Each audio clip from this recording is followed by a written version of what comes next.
Thank you, Sergeant. Thank you for sending those.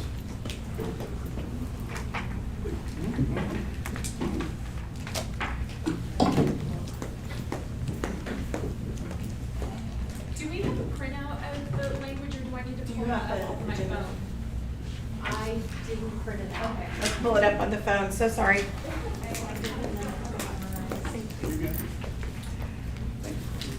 Anybody else that you get a paper? You want a paper? No, you're Zach, you want a paper? And Ruth.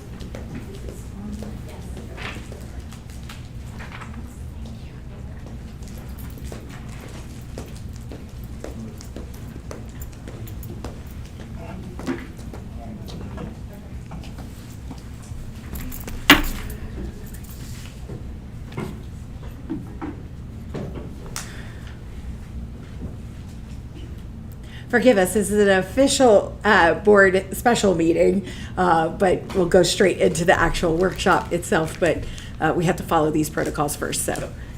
That microphone on? Yes. Sorry, I'm logging in. Give me just a second.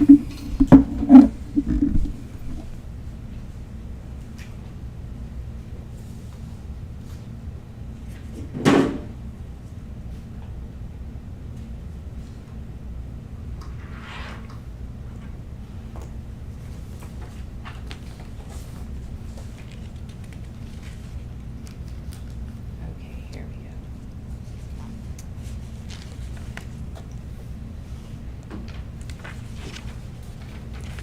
I'm just reading that part, right? Mm-hmm. Where's the language for public comment? Oh, probably in here. This looks very different than the one on my laptop. Right. Okay, there we go. Okay. Will this pick me up if I just stand up here? Uh-huh. Okay, perfect, because I don't want to hold that. Okay. The time is now 6:05, and this meeting is being called to order.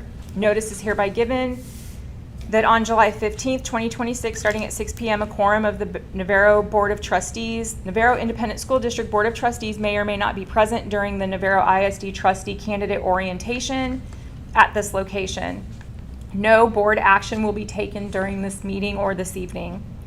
We're going to go into item 2, public participation. Individuals wishing to participate in this portion of the meeting would sign up before the meeting, and then after the meeting's called to order, we would call them to comment. Did anyone sign up for public comment? No, they didn't. Okay, so there's no public comment. We're going to go into item 3, the Navarro ISD Board of Trustee election candidate orientation. And this is also being live streamed, and I wanted to thank all of you for being here tonight. We appreciate your interest, and we're here to support the information that's being given, and we'll be around afterwards. So if anybody has any questions, if anybody doesn't know, I'm Melissa Sartain. I'm your president. This is Clint Scheib. He's your vice president. Becky Stevenson is here also. She's our trustee at large. And then Mr. Joel Frederick will be joining us probably in about 45 minutes. All right, thank you. All right, well, welcome everybody. My name is Mandy Epley, and I am superintendent of this awesome district. And we're very excited to have this opportunity. At our last board elections, we had 2 seats up, and I took the time and I offer that to all of you again to do one-on-ones with anybody that would like to just come into my office, have a sit down about what the job entails, any questions you may have. But we really felt like that it was important that we have this venue so that you could hear about what it is to be a school board member in Texas. And part of getting elected is that there is a series of trainings that you have to go through, and we'll go over that. Part of that is a localized training that is 3 hours. That is something I host. So what we're going to do is 2 hours tonight. So if you do decide to run and you are elected, you'll be credited those 2 hours towards the 3. And then the last hour will be some of those kind of specific things that we do as a board, how you get communication, how you communicate, all of the specifics that we do that are specific to our district and our protocols. So welcome to everybody, and I want to introduce my good friend and mentor, Dr. Lloyd Verstuft. He is a fantastic former superintendent, many accolades, and I really feel strongly that you hear from another superintendent what these procedures and protocols are for school board members, so that you don't have a conception that this is just what I prefer. We do follow all of the rules of what school boards are supposed to do and what superintendents are supposed to do. So I've invited him to co-teach this workshop with me. We're going to take you through a variety of things. Hopefully you'll have some fun as we kick things off. Don't be afraid to ask questions, but again, that one-on-one time is available to you if you're like, I don't want to ask publicly some of these questions. Or as Ms. Sartain shared, you have access to some board members after this meeting if you want to talk to them about how this affects their schedule and what it means to them to be a board member. I think that's valuable as well. So if you'd like to come on up, I know we want to kick off with a cool activity. We do. First, I'd like to say welcome to everyone. Thank you for having me. When Dr. Eckley calls, I always answer the phone. She has that type of reputation. In the mentor capacity, I've done some work for TASA. I was able to be assigned her coach in her first year. I'm going to tell you, you have a top-notch, intelligent, highly dedicated leader in Navarro. Her and your board as well. So I want to also compliment the board for being here and showing that your interest, your support. I think that's huge and big. On a personal note, I just want to let everyone know that when I come to these things, my name is Lloyd, Dr. V, Mr. V. When I'm at home with my family, I'm only known as Papa. We are, my wife and I, she's known as Nanny. We lost our names somewhere along the way. We picked up new names. But this is our 5th year in a row where we bring our grandchildren into our home for a week. And there's 4 grandchildren I have at home, all under 11, from ages 7 to 11, 2 boys, 2 girls. We are on day 4 of this, we call it Meetingand. So I appreciate the break. Thank you for getting out. Maybe I can take a breath and then I can go back home and lean into that. What Dr. Eckley talked about is we're going to give some information. I know we have some community members here who are contemplating, do I want to run for a school board? I don't think there's no greater gift than the gift of time that you can give to your community, that you can give to the students, the families, and the parents in the school district. Outside of Navarro, because I've only been outside Navarro, Navarro ISD has a really great reputation of competitiveness in academics and fine arts and sports and all kinds of FFA. You guys are really seen. I know you probably know this, but when you're inside, sometimes you don't see it. Navarro has a huge reputation of success throughout. And so thank you for having me. We're going to go through a really quick little activity, and we'll talk about this activity after we finish. As you can see up here on the board, this is called This or That. So we have 2 pictures, and I'm going to ask you by show of hands for your preference. So you may prefer cats and dogs, but ask you to pick one or the other. You may have a little more preference for the cat or a little more preference for the dog, and then we'll kind of talk about as we get through these. So if you can show me your hands, do you prefer this, the cat, or that? The cat? Cat. Okay. The dog. A lot of dog people in the world. Very good. Coffee in the morning or hot tea? Coffee? Hot tea? All right. Very good. Pepsi versus Coca-Cola? Pepsi. Oh, wow. Coca-Cola. Do you prefer to cook at home, family style, or do you prefer to go out? Cooking at home? Those who have a preference to go out? Yeah, me too. Less dishes. Beach or mountains? Trucks? Ooh, jump that. Not that one. Don't look at that one. Cars. Very good. Starbucks versus Dunkin' Donuts. About half and half. You prefer to visit a city? Obviously. Country? I get it. Where have you decided to live? Country music.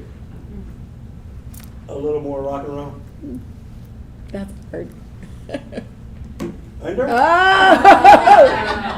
No. It's over. It's been a real debate for a long time. This is over, district. I love it. Fries? Onion rings. Rings. Very good. Half and half. Miracle Whip. Hellman's lemonade. I really don't know the difference on this one. Are you a morning person? Yeah. Are you a night owl? Very good. Football. Baseball. They all exist. So that was it. So can anyone here tell us what I'm trying to do with pictures? Do we all have different preferences, perspectives? But as we went through the pictures, even if there's someone in the room that we may have a whole different ideology about or a whole different pathway of thinking, I'm sure at some point we probably landed on the same picture.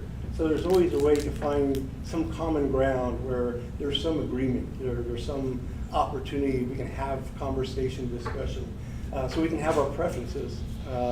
But at some point, as we went through all those kind of photos, at some point, I'm sure some of us aligned on a picture here or there that we may not have aligned with before. And so we all have differences, we all have different perspectives, we all have different preferences, but we also have similarities and opportunities that we can lean into where we can find common ground. And so I want to do that, just wanted to show that to you, just to kind of reinforce the fact that we are different. And a matter of fact, when you have a group of people working together, you really want different perspectives. You want different personalities. But you also want to be around people who can find that common ground, that similarity where we can agree on. So our presentation today, and I'm going to be leaning into Dr. Epley and some of these because they're very specific to Navarro ISD, and I know I cannot hold a candle to explaining, especially when we get to value statements, mission statements, vision statements, to the level that she can for Navarro. So she has graciously agreed that we would do this in tandem as well. So what is a school board?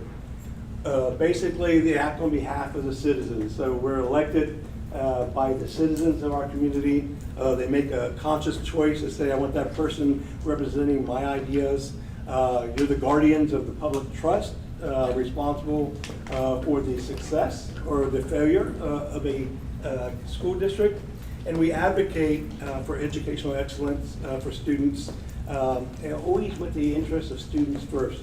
In a little while, we're going to talk about inputs, outputs, and outcomes, what they look like. But just to give it a really short explanation, those are kind of the nuts and bolts of what a school board really is. And what does a school board do? I try to highlight an area that I think is very important. And we're going to talk about what a body corporate is, because that's what a school board comprises, the body corporate of a district, all 1,200 plus school districts throughout the state of Texas. A school board provides oversight regarding student academic achievement and the strategic leadership to maximize student performance. Student performance is one of the outcomes that we're going to be talking about in a few minutes. Basically, the culmination of the school board, the 7 individuals, comprise what's called the body corporate. And we're going to talk more about what that means in a few minutes. This is Texas Education Code. It's also in your policy, BBE Legal.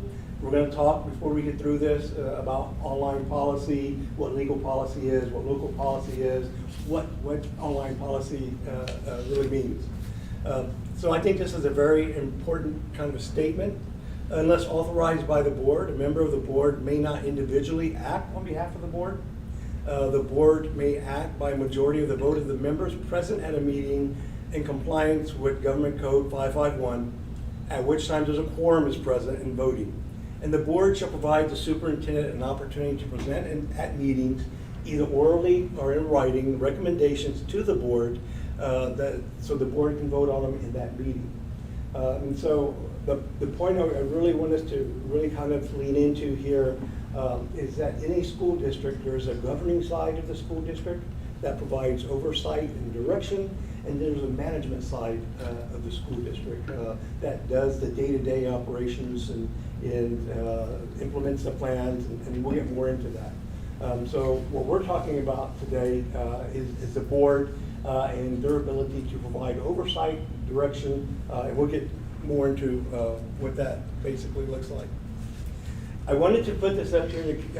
I really want to emphasize the oversight side of the district versus the management side of the district. This is a template that we used in ISO training, and we're going to go through ISO training as we get into the board training requirements. Very comprehensive training. I know I did it for Region 20 for a few times, but great training. But this kind of brings what I'm talking about, the governing side versus the management side of a district. So when we look at the board here, that is a strategic side. And a really great way to look at that is the board operates from like a 50,000 foot elevation. So they have a view of the district from a higher level about what we want to achieve. Here's our goals. They oversee the entire district. They see how the parts work with the whole. They focus on the needs of the community and the interests of the community. You are representing the community. There's no way that Dr. Epley could meet with 20,000 people or 25,000 people who comprise the school community, but she can meet with 7 people who are representing the interest of that community. So the structure is set up in a way that the board is accountable to the community, superintendent is accountable to the board who represents the community. We focus on representing the needs. They look 3 to 5 years out. As a board. So you're setting priority goals, what you want to achieve, what you want the district to look like in 3 to 5 years. It provides structure for the district level, and they set clear targets for improvement. And so when we talk more in a few minutes about input, output, and outcomes, that has a lot to do with that. So the board is your governing body. They are your governance. They are your oversight. They work in collaboration with the superintendent. When we look at the tactical side of the district, that's Dr. Epley is superintendent and her kind of top tier team through principals. They work at about a 10,000 foot elevation. So they're more down on the management side of the district. They coordinate the components of the district. They oversee the schools and the departments that comprise the district. They focus on working with different groups, parents, students, staff. They have a view of 1 to 3 years out. The superintendent kind of operates in both of these groups, so, and I'll get to that in a second.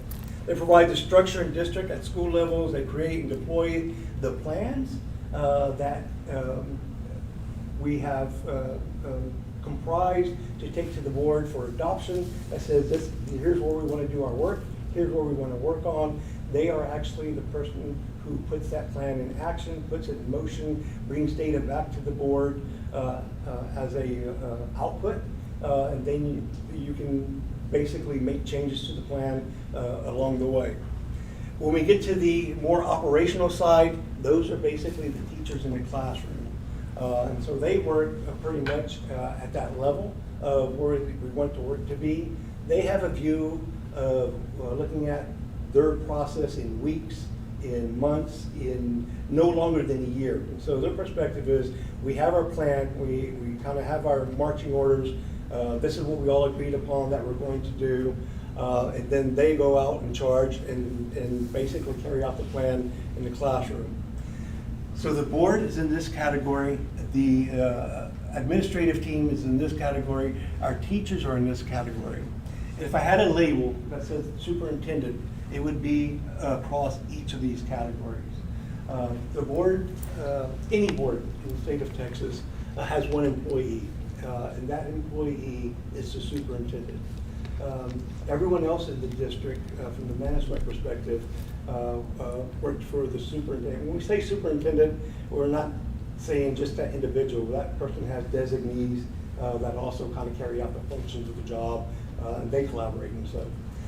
So the superintendent has a foot in the strategic side, they have a foot on the tactical side, and they have a foot on the operational side of the district. And so I'm just trying to make that comparison, that there's a governing side, which basically means oversight, and there's a management side, which means that's the work. And I have another slide, I think that's going to kind of take all that and just kind of make a little more And sense. before you move on to that, I just want to, if we're going to do this or that, I just want to see, and it's okay if you don't want to be vulnerable, but leadership is about vulnerability. So if you're in this room and this was something you did not consider when thinking about the roles of the people in the organization, raise your hand. If you didn't fully think that's where the lanes are, those are the lines. Okay, good. So I think this next slide, and this slide I also used in the Team of 8 training in the past, and I think it's really kind of explains what I'm talking about. And I think that middle part is probably the most important part here. Mm-hmm. But when we look at a school board, and I'm just talking about Navarro, any school board in the state of Texas, they provide the governing structure in the district. They become the body corporate. They oversee aspects of the district in working in collaboration with the superintendent. They provide guidance through inquiry with the superintendent, asking questions, asking for data in certain aspects. They provide direction to the superintendent, and they represent, the school board members individually represent their community at large.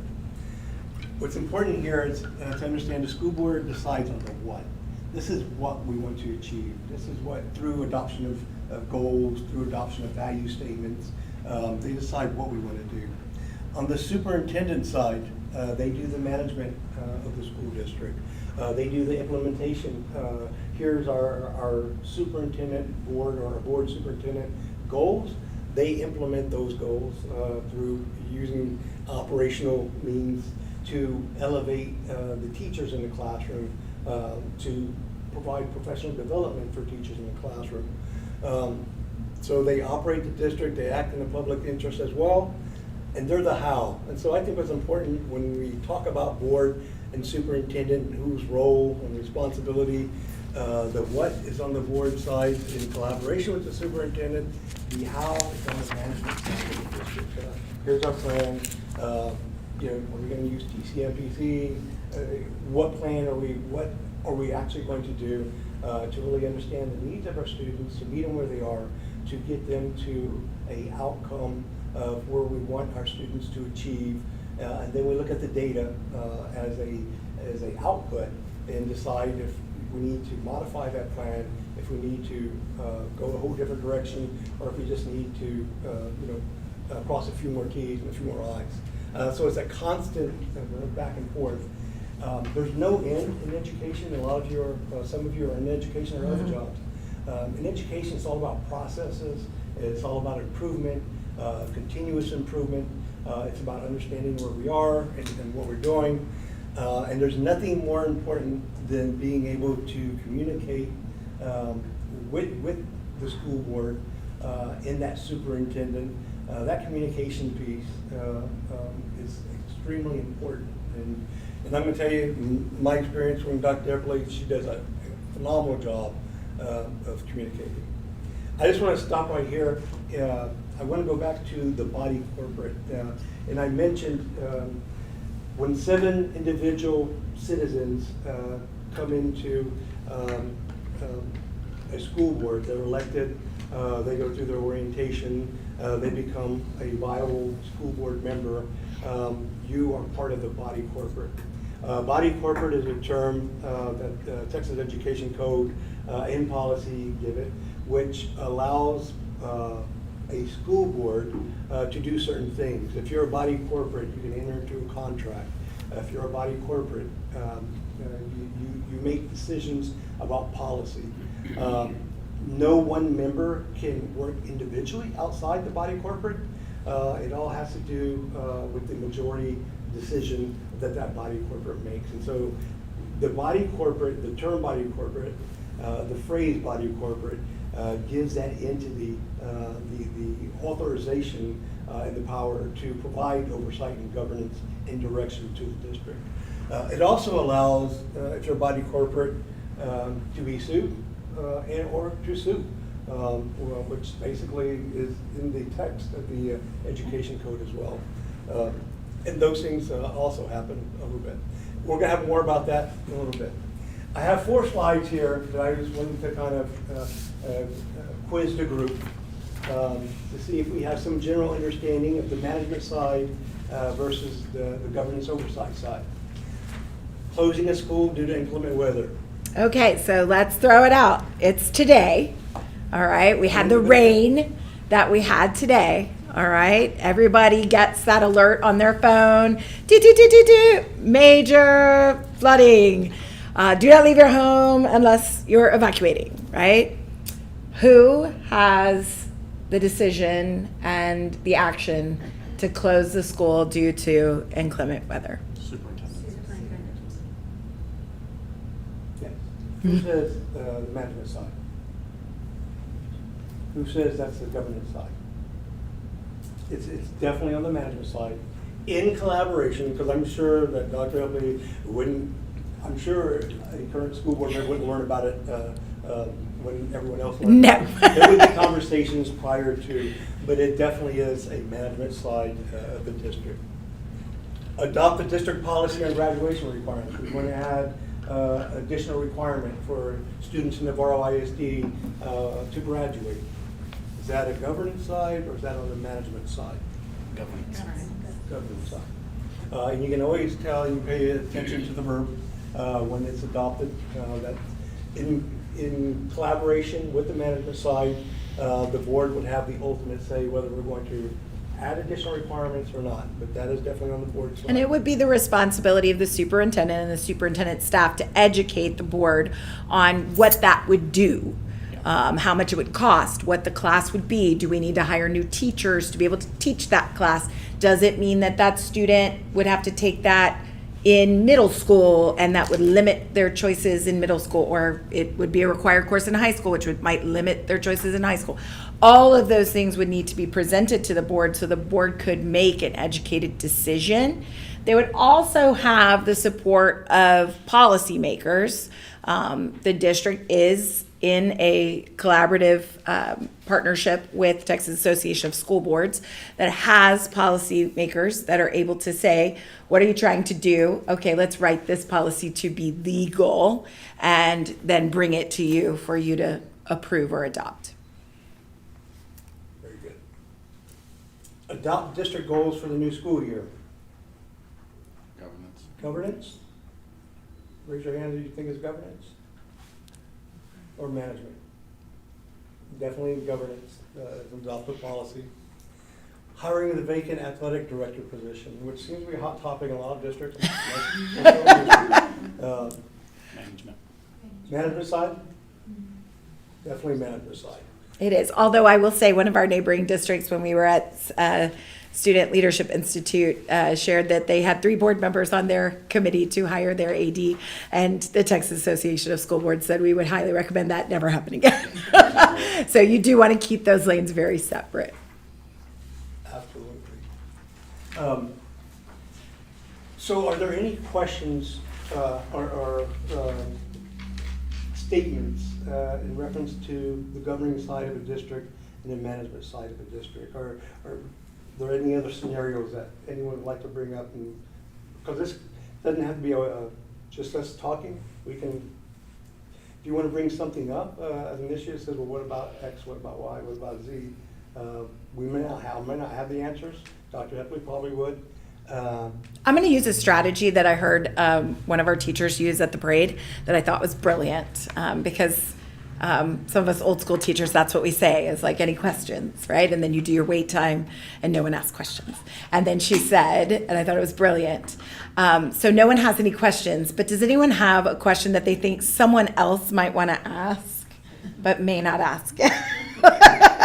So don't feel that you can't ask or you can't throw something out, because the last thing we want for anyone to embark on in any commitment that they have is to think that they're doing something that ultimately they don't have the ability to do, right? That's extremely frustrating. And this is a long term. It's not like, oh, this is 6 months or a year. This is a full commitment. And so if you have questions about, do we do this? Are we allowed to do this? If this is something that I've heard people saying they would want the board to do, can the board do that? Those are great questions to ask because we want to make sure that we're very clear before you're making any major commitment. It's a major commitment. I think that goes back to the slide that you had where you asked the question about everybody being in their lanes. And when you asked the question, my mind automatically went to that you were asking the new candidates that question.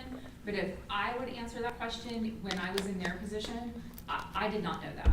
Right. I did not know what all of those lanes were and what we were able and expected to do as opposed in governance as opposed to management. Right. And when I got on the board, we didn't have an opportunity like this to learn about it before we got on it. This is brand new. Right.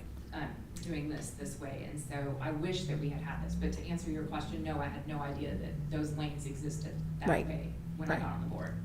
I learned quickly. Yes. Yeah, you're right. I have a question. Yeah, Hillary. So when you have a governance board that, is overseeing certain positions and items of responsibility, and you have a superintendent, and you have the principals, when you get requests from parents, for example, that don't like how something in the classroom was handled, or they don't like something that's happening on campus, and they skip over levels of responsibility. I'm gonna go to the super, and I'm gonna email her, I'm gonna blast off, a letter to my board representative that's a friend of mine. How do you separate when you would get involved for a parent or a neighbor versus when you do, or it needs to go to principal? I mean, obviously there's limitations on board members conversing and discussing things Sure. amongst their own where it creates a forum. But is that something where, Dr. Epley, this is an issue for your principal? Do Right. the board members go to the principal and say this is? This is a very reoccurring. So this is something you're gonna have to answer a lot. Right. It's a great question. And it is a great question. And so I would ask you to go back to governance and oversight versus management. Our practice is to handle things at the lowest level possible. So when it comes to a board member individually, they are encouraged to communicate with the superintendent that this is a concern that has been expressed to me, right? Because the board member isn't going to take on going to talk to that teacher or going to talk to that principal. That's management of whatever the situation may be. That may involve some kind of investigation. So again, that's all being handled by. So as it comes to me, the superintendent, then I am saying, okay, let me go talk to that principal or that department head and say, hey, this is what's being expressed. Can you tell me what you know about that situation? And then we're getting the information of that. And then if that's a deeper dive that the principal needs to take with that teacher or that staff member, but it's not handled by a board member. The other thing that sometimes comes up is the body corporate, right? Someone shoots that email to the entire board.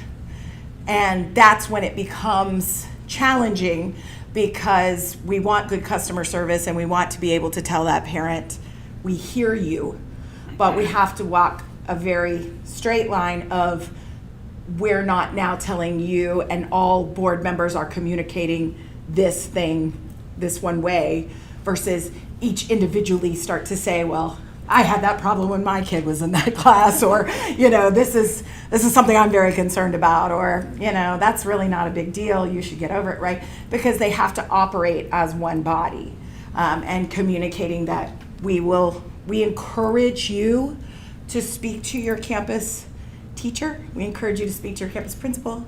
If you need to, we'll certainly alert the superintendent that you've shared these concerns with us so that they can connect with you. And again, we bring it back down to where the issue is. There are processes to take those things up. We have grievance processes. So if a parent doesn't feel like their needs were met or processes were followed, they can file a grievance and go through that process. The board actually just adopted our older grievance process. And so you follow that process up. If it ends up at a level 3, the board will then hear it. And that's why it is so important that they stay at that level of governance, because if they got into the weeds individually into that issue, they may have to excuse themselves if it were to get to a decision from a level 3 grievance. So that's why it's so important that those lanes be followed. And it's hard because we aren't a huge, we're not Northside. We're not the 4th largest school district in the state with, 54 campuses, and where maybe board members don't know everybody, right? But we know everybody here. So it makes it difficult because, to your point, yes, they may be a good friend of yours. They may be your neighbor, and being able to direct them to the proper channels to get their needs addressed. Yeah. From what I've read, the board's greatest strength is oversight of the superintendent. So if I make it a board problem, how am I supposed to evaluate and grade the superintendent? And what she said about the grievance policy, that's just kind of always in the back of my mind when I get those type of communications from people. And I express that to them, like, I really need you to follow the chain of command on this, because if your needs are not met at that level and the board has to engage, I'm not gonna be able to help you, because I'm gonna have to recuse myself because you're giving me too much information. So it's just in everybody's best interest, including whatever the situation is, that it get handled in the process, because if we find out too much, because most of the ships, then we're not able to perform our function on the other end of that, whatever the situation may be. Does that help? Oh, yes. Good. That's a perfect response. Well, and it is difficult. I mean, I struggle with it because, on the board, you have the strategic, the third point focus on representing the community's needs and interests. And it's so tough. I know me and Joel, I kind of thrown, we like to problem solve like that. Yep. This is the problem, let's solve it. Right. And that's the thing that's so difficult. And I watch the board meetings and I just shake my head and I'm like, oh man, I mean, you go there and it's true. The board can't solve the problems. And it's important to know that going in. It is. I think that's And I think that is very astute, because I think that everybody that's in this room is a doer. You wouldn't be here if you weren't, right? You're willing to step up, you're willing to lead, you're willing to take a risk. But having that personality doesn't necessarily mean being a board member is a good fit. Because if that personality lends you to want to be a fixer, I will solve that problem. If someone gives me that call, I will fix it. The hard part about that is not the role of the board. That's the role of the management and the superintendent. So you have to send it that way and prompt and say, I really feel like this is something that needs to be addressed, right? And sometimes that can be very limiting or frustrating. So it's important that that be noted. That I think those are things to consider before declaring your candidacy. Is really, am I a leader? Am I willing to step up for my community? Do I believe in great public education? Those may all be yes answers, but if the restriction of the lane is something that doesn't fit who you are, it may be a very frustrating role for you. And that's part of why we're doing this, is just so that you can identify that. And again, you never truly know till you're in the seat. I think all of us have probably taken on a job that we thought, oh yeah, I'm gonna be good there. And then you get in and you're like, whoa, this isn't what I thought. And then you have to adjust, but that is important. Go ahead.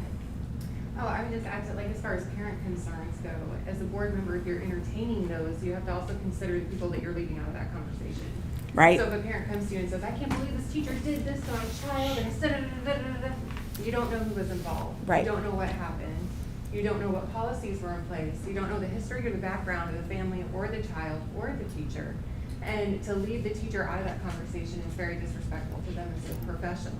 And the same, like, for your campus leaders and your district leaders, you have to have the whole, you know what I mean? So I would imagine as a board member, while that is very difficult because you very much want to engage in those conversations, Not you for could everyone, it's not accidentally do Yeah, some damage, right? absolutely. Yeah. And I think that's also astute, that there are many sides to a story, and you are hearing one of those sides.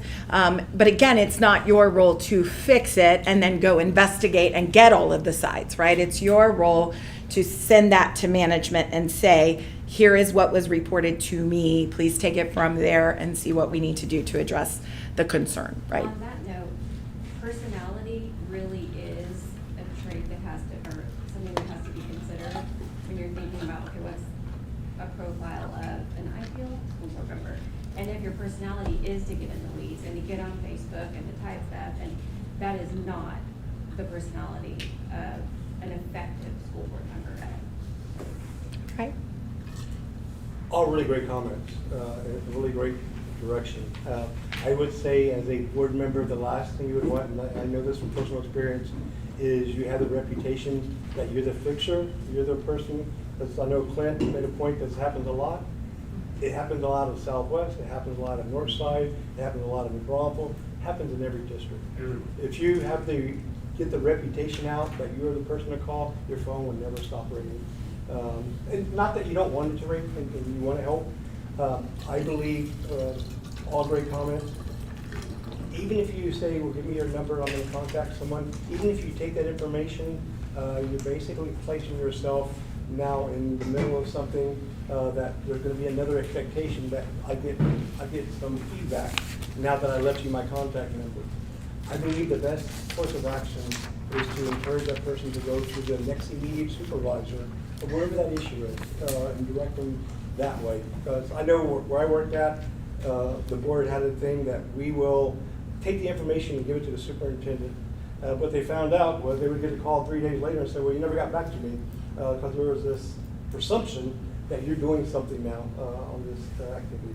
It is a really kind of sensitive area, and you really have to address it and have a plan of action, because you will get those calls, I'm sure. And we do have that, but that's probably something we'll get into after the election and when Yeah. the board is placed, because we Absolutely. do have policies and procedures in place for that. They're a little more specific. Yeah. That's right. So there are requirements of a school board every year that are mandated, DEA that we have to comply with. This is a brand new one, the first one. I can't really speak to it. I'm sure Dr. We are actually going to be doing that on Monday. Yes, So, yes, the Senate Bill 12, which is the Parent Bill of Rights, the anti-DEI, all of that certification of compliance. And so that is a first for school boards this year. And so we were waiting on guidance from Texas Education, Association, and that department had to come up with the guidance and then give it to us, and so now we have it, and we'll be moving forward with that this next board meeting. So you're getting something new. The training is just rolling out with the certification. There's also an annual financial report that has to be presented in a public meeting. Hold the TAPER public hearing. Yes. Which is Texas Assessment of Performance report. Performance report. Yes. So every year you have to do a taper, you have to send information out to the parents, complete annual trustee training. I have a slide that shows all the training within the first 90 days, first 120 days, first year, biennial, and then annually. Also adopting an annual budget happens in a public meeting. The board conduct a superintendent evaluation. So everyone in the system gets the evaluation. The superintendent comes from the board, and then every other employee. There is a process for every employee to receive an annual evaluation, so they can improve on performance, improve on the direction of the district.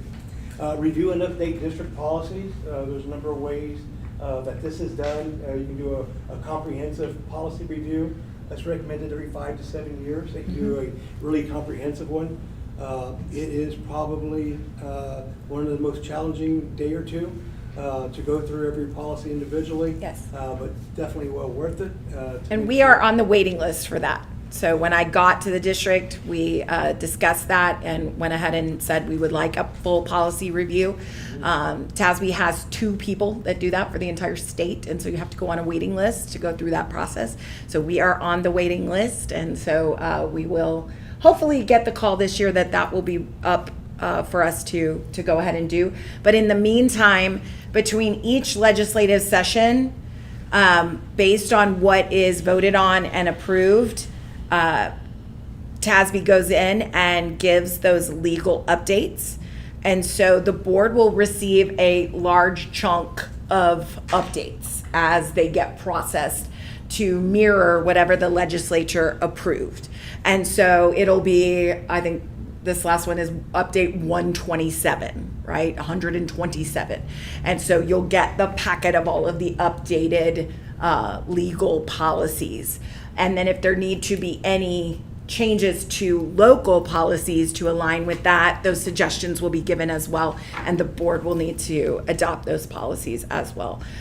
So those are all communicated. There's kind of cheat sheets that are given because it can be quite overwhelming. This last legislative session was huge, the most changes to education policy ever, and we anticipate in the 90th legislature we will have the same kind of overhaul of public ed. So when that happens, you see delays in everything because they defer to TEA and say TEA needs to give the guidance on that, and then that'll go out to the districts, and then all the legal experts get together, and then they make the policy, and then they send it out for approval from the school boards. And then online, and you can view our policy online, and the links are actually in the packet where you can go and see all of the policy online, both legal and local. And then it also trickles out to documents, right? Like the code of conduct that is approved by the school board, comes to the school board for them to review. But it has to align with any legal policies that were changed. So the law firm has to go through that, make sure it aligns with the new legislation. So on ledge years, everything is delayed. We're on a cycle every year. School happens the way school happens, right? But on legislative change years, then everything is delayed because all of the lawyers have to review, TEA has to review, everybody has to interpret what did the lawmakers mean when they said this, and then that bleeds out to all official documentation and policy. So we're not in a ledge year this year, so you should have seen much quicker results on that. We are still waiting on the code of conduct because of Senate Bill 12. It has complicated things so much that we are still getting legal advice, and the lawyers are still working through what does that mean to the code of conduct. So we won't get that until late July, which of course doesn't fit with any school processes whatsoever when you're trying to put that into registration. But that is the impact of legal things, and that's governance, which is the role of the board. And so sometimes you can be right on it and ready to go, but you're waiting on those governing bodies to give you the legal direction, to give me, the superintendent, the authority to continue to do those things. Doing that thing a little bit where we're using a lot of letters. Yes. Does anybody here not know what TEA is? Texas Education Agency. One of the things you will receive in the final hour of our orientation is a guide to all things acronym. We do our best in our communication. I try to tell my staff, please turn the edubabble off when we're talking to the board. That's just the ease that we get through all of that. But it is a laundry list of all of the associations, agencies, plans that are all 3-letter or 4-letter acronyms, and we will share that with the board and then try to spell it all out because it is daunting. And there's always new ones. So. What percentage of this district's policies are original and unique to this school district versus a copy and paste you can pick up and apply it to Sabine or Leander or anywhere else in the state of Texas? How many of them are original here? So what I would tell you is all of the legal policies where you see it in bold afterwards, legal, those are universal. Everyone must have those. Anything that is local is unique to us. Okay. So now, can somebody else have a similar local policy Code of as well? conduct at Seguin or Yes. Leander or anywhere else. But those are not mandated. Those are selected or come up with by the school board at some point in time. And you'll see where it says it was last adopted. So it could be a local policy from 2017. So what would you estimate that breakdown to be? Legal compliance required versus local policies is what, about 50-50, 70-30? I would have to go count them all up. We don't have a choice with legal, so I don't ever really kind of look at that. I would argue, just from being here a very short period of time, that every time you look at it, every time something's presented to us for a change, there is a legal and a local that pertain to both every time. Yeah. So whether that's 50-50, 48-52, I don't know, but the truth of the matter is there's a legal and a local that are dealt with every single time. And that's predominantly because when a legal change happens, the local has to align because you cannot supersede the legal. You can add additional Yeah. to the legal side, you just can't add less than what the legal side has. I would say it's about 70-30.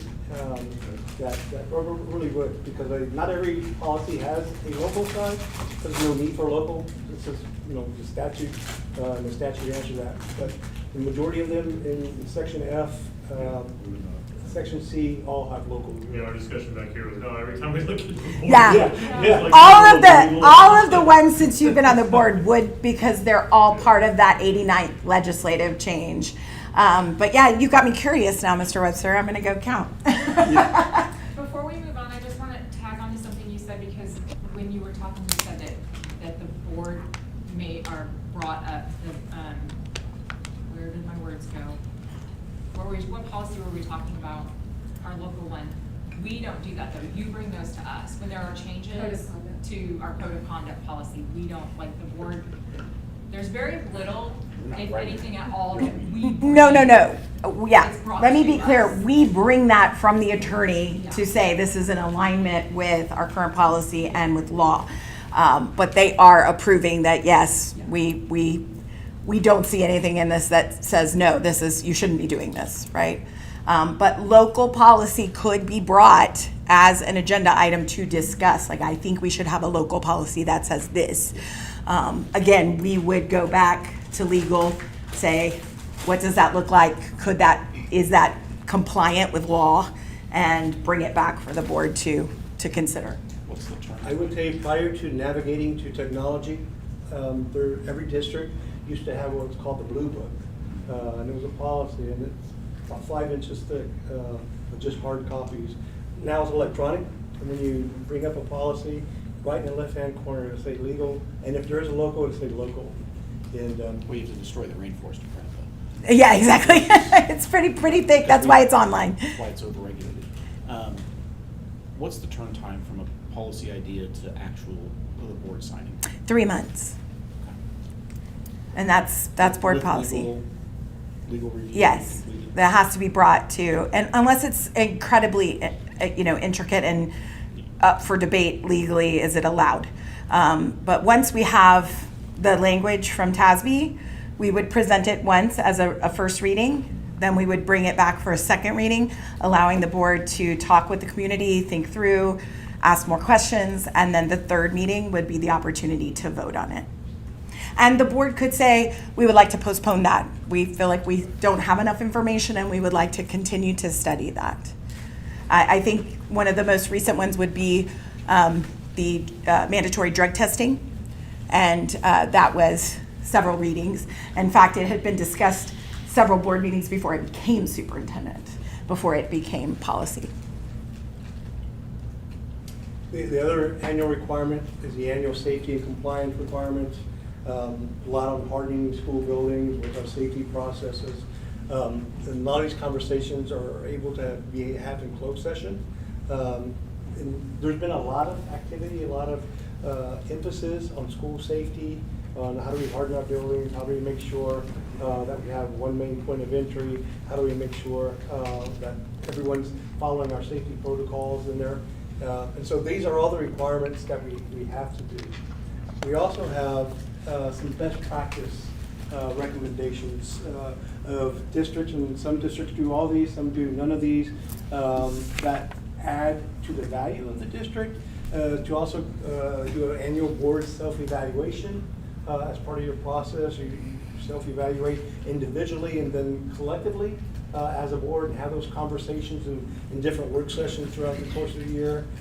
Review of the superintendent's contract, review of the strategic plan every year.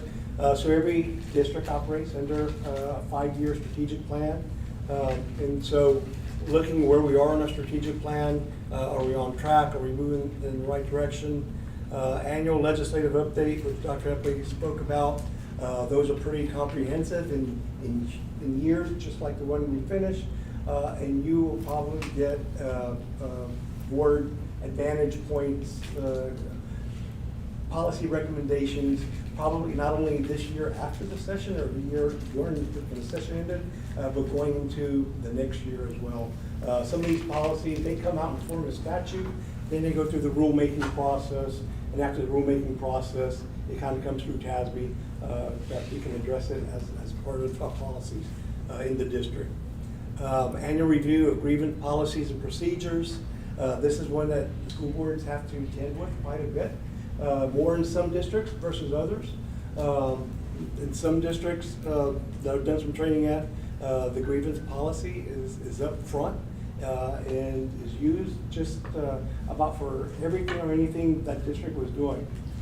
The only difference, what I tried to do in that district is explain the only difference between a concern in the grievance process is the grievance process puts timelines on it and makes it formalized.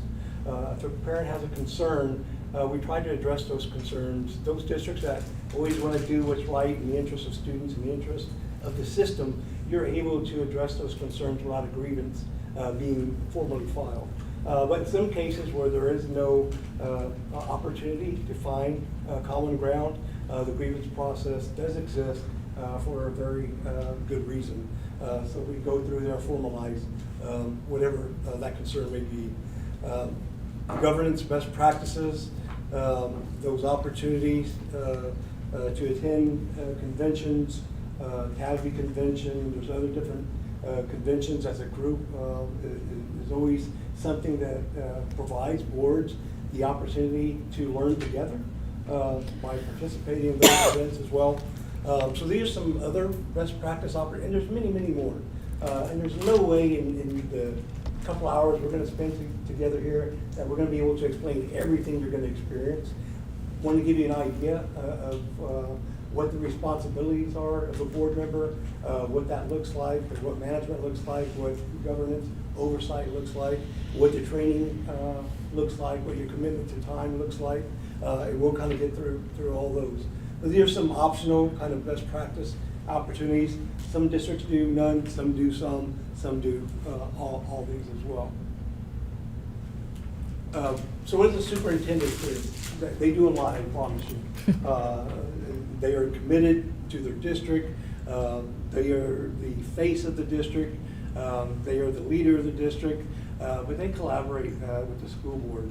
And where you see that collaboration, it's just like being in a family. You're not always going to agree on everything, but there's a way to have a different opinion. There's a way to present that opinion. But in districts where there is effective collaboration, I'm not saying that we just 100% do whatever someone says, but being able to lean into a collaborative environment, being able to express your desires, your points, your inquiry, is a healthy school district. But once there's a vote, we all come out, we all support what that vote is, and we all go out with the same message.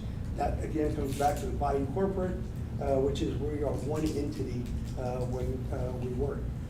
So the authorization and the authority of a single board member only lives in when there is a duly called meeting or a district sanctioned event such as this. And so I just want to make that point that it's the body of the board that is the authority lies. It's the body of the board when we all work in collaboration that moves a district forward. Not saying that we all agree, but we all were able to say our part, and then we're all able to land on this decision in the interest of our students moving forward. The superintendent prepares an annual budget. along with their designee or with that department. There's a lot that goes into the annual budget, for sure. That's a big task. Set the tax rate, a lot of other things that go along with that. They make professional employment recommendations as well. Who gets hired, non-renewed, those things come to the board. I always said that the one thing that helped me my 33 years in education and 13 as a superintendent was really understanding the balance of power between a superintendent and a school board. In a meeting, a school board cannot make a recommendation, make the recommendation of what we want to do. They can approve it or not approve it. The superintendent cannot approve it or not approve it. They can only make the recommendation. And so the system is built so that there is that balance between the management side and the governance side. And it's always really a quick way to kind of remember how that kind of works. The system's set up so that there is that balance there. Even without that balance, having a positive environment where there's a conversation, not saying that we all agree with everything that's happening, but having that conversation, being able to land somewhere, and then moving out as an entity, as a unit of one, sends a really prevailing positive message to your community. And so just want to throw that out there. That's hard to get to sometimes, but it's possible to get to it, I promise you.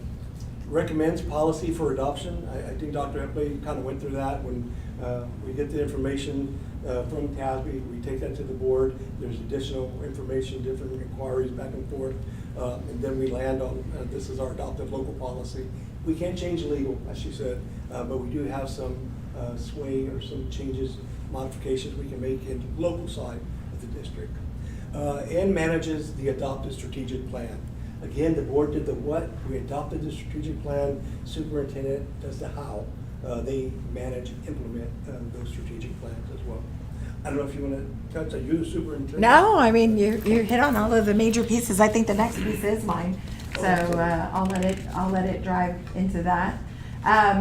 So how I help move the operations forward with the guidance and oversight of the board started with our mission and vision statement. So when I was hired in April of 2023, the board came together in a workshop, and the board can have workshops where we come together and whether it is a training that is required for the board. There is now legislative training that's required for the board. We could have that locally, call a workshop, do that, and then talk about the legal policies that we have or the local policies that we have.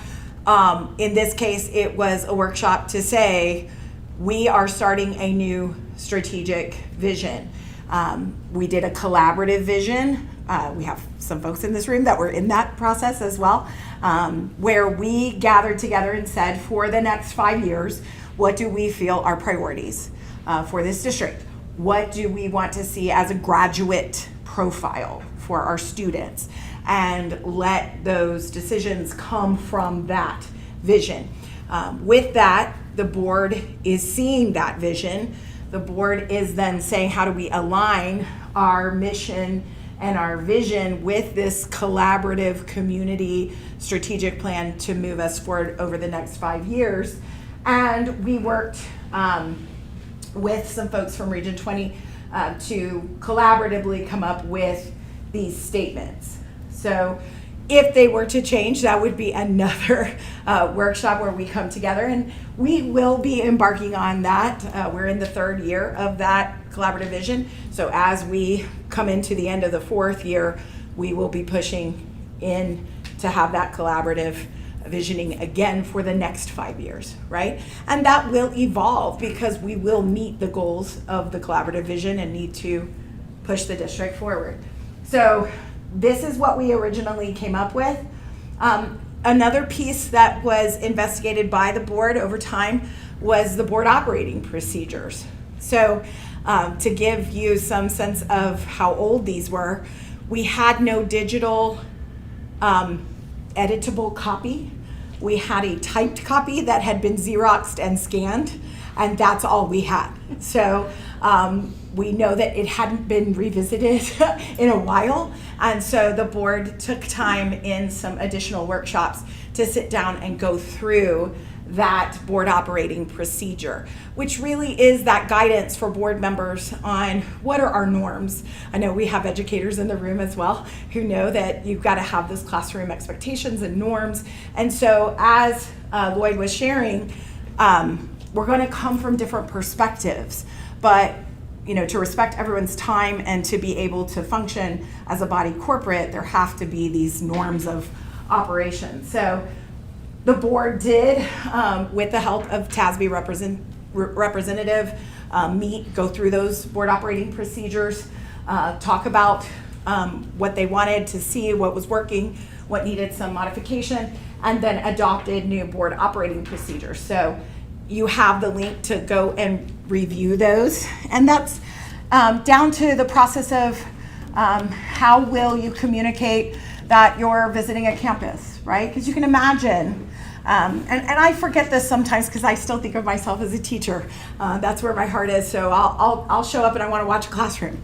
But when I walk in, I'm not just a teacher who's admiring another teacher. I'm the superintendent.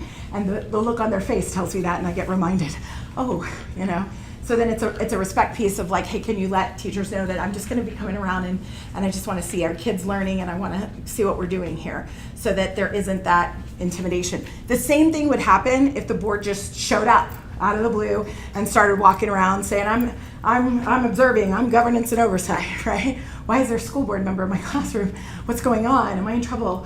And so just from the basic communication of, hey, I would like to be on the campus, or I'm going to be doing this, and communicating that to the superintendent so that we all are on the same page about that, to how are we going to get an agenda item that I would like discussed on the agenda. So you can review those, and that's a big part of what we have done to streamline our mission and vision and operational goals.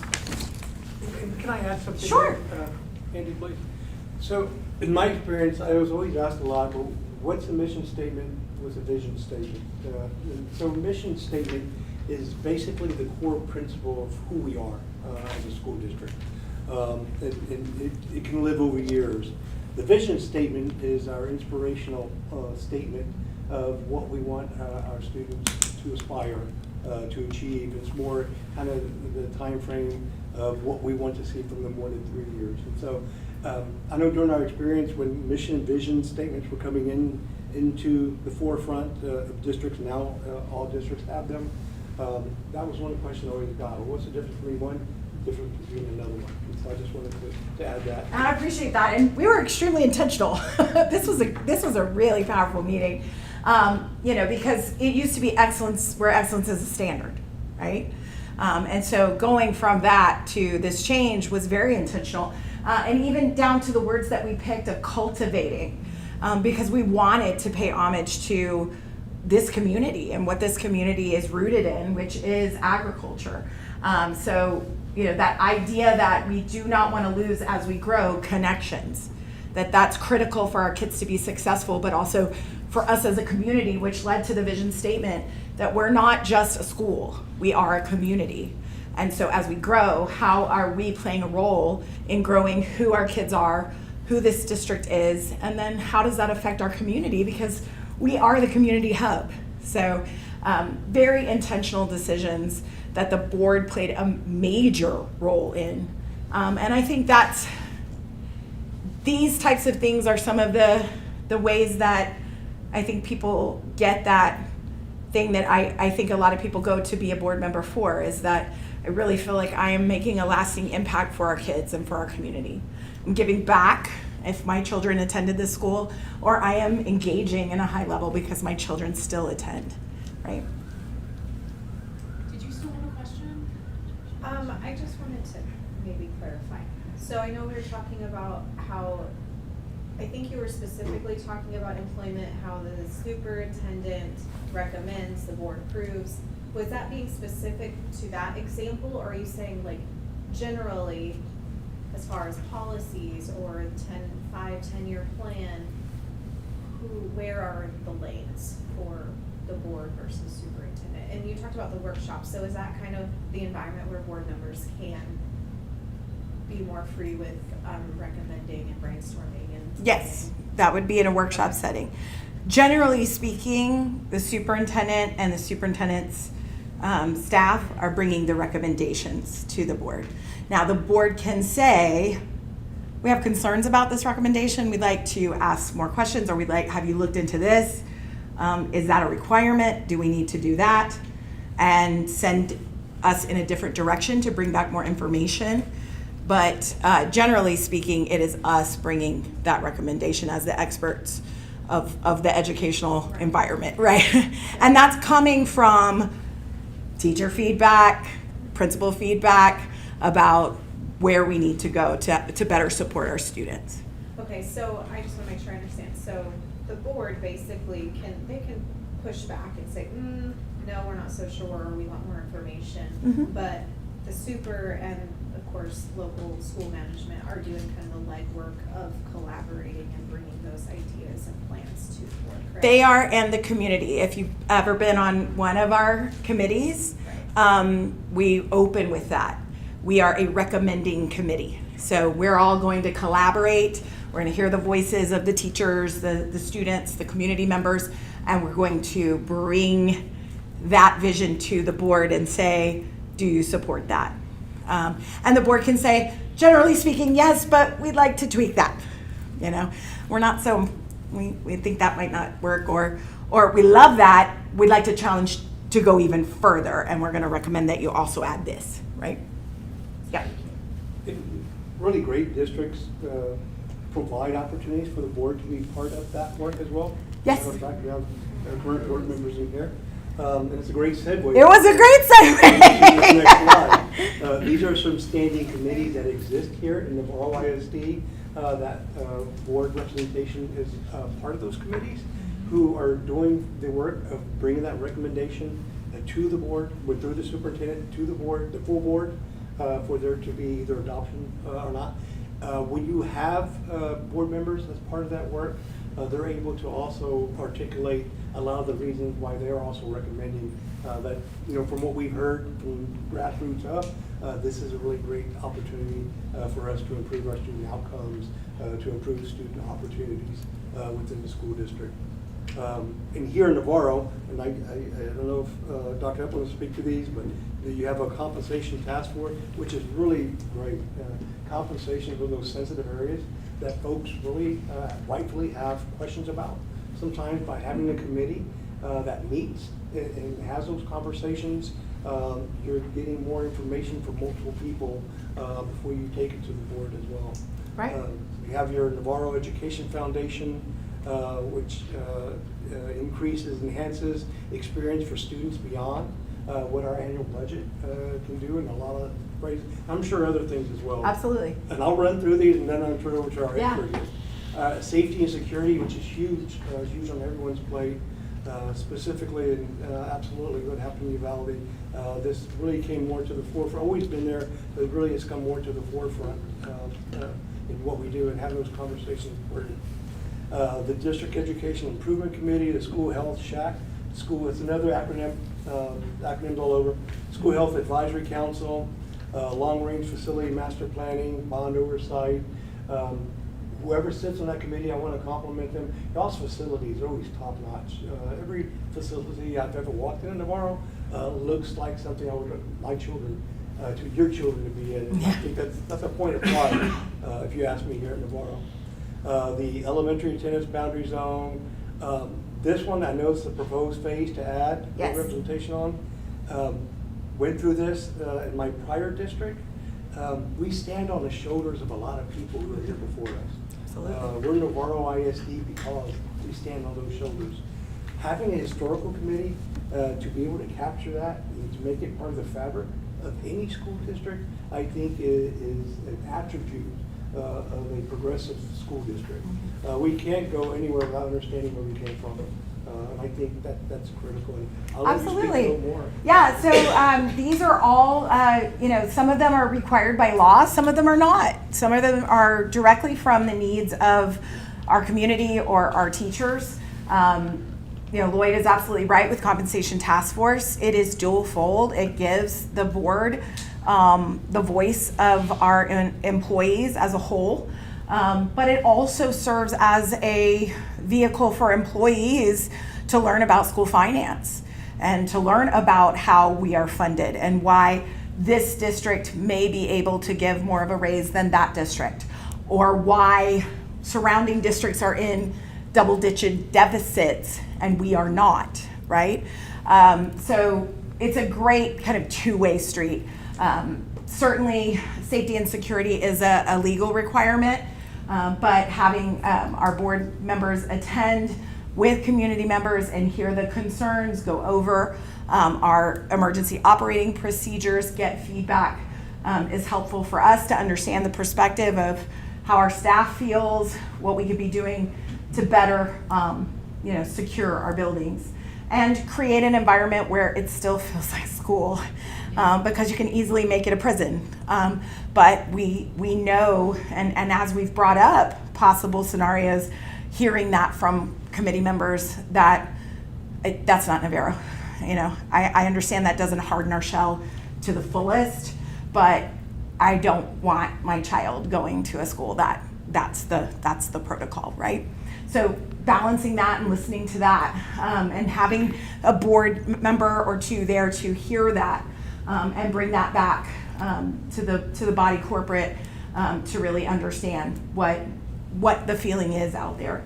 Our educational improvements, our SHAC for the school health, our students' health, as well as that long-range master planning. We have a full 10-year plan. We are 2 bonds into that 10-year plan, but then also having that opportunity for bond oversight so that committee is able to say, we would like to see it executed this way, or that doesn't fit who we are. That's too Taj Mahal. It needs to feel more connected, more rooted in who we are, and that's important. That's that voice as well. And that helps the board members then, as we go back out to look at the next bond, is the appetite there? Are we hearing confidence and trust in what is happening? And then ultimately this year we'll have the elementary attendance boundary committee. For the first time in history, we will have 2 separate elementaries. And so making sure that we involve our community, board members being present in that committee to go with Zonda, our demographic reporter, and break down what happens if the line is here. What happens if the line is there? We know we have new neighborhoods coming in, and we don't want to say, you go to this school for a year, but then you're gonna move over here because 2 new neighborhoods are gonna come in and we're gonna have to move you over, right? So complicated issues with growth that this committee helps with. And then ultimately, the historical committee, we started this past year gathering history. We had no displays in any of our schools for that history, besides old trophies and plaques, and gathering those photos, gathering those artifacts. We started with the high school and opening it and having that on display, but also as we refresh every campus, we're going to add that. All of our refreshes and the new elementary will have murals that incorporate old black and white photos of what Geronimo used to be, how the community has evolved as a reminder. And then the next component of that is some of those traditional pieces and codifying the traditions of the district. Because as we grow, we want to, it's like what we do with Pantherpalooza, welcome the new families, say this is who we are, these are the things we do, and maintain those traditions. And so we will have that opportunity for a board member or 2 to be representative on that as well. All right. So in talking about strategic plan and talking about collaborative vision and our value statements, all of that happened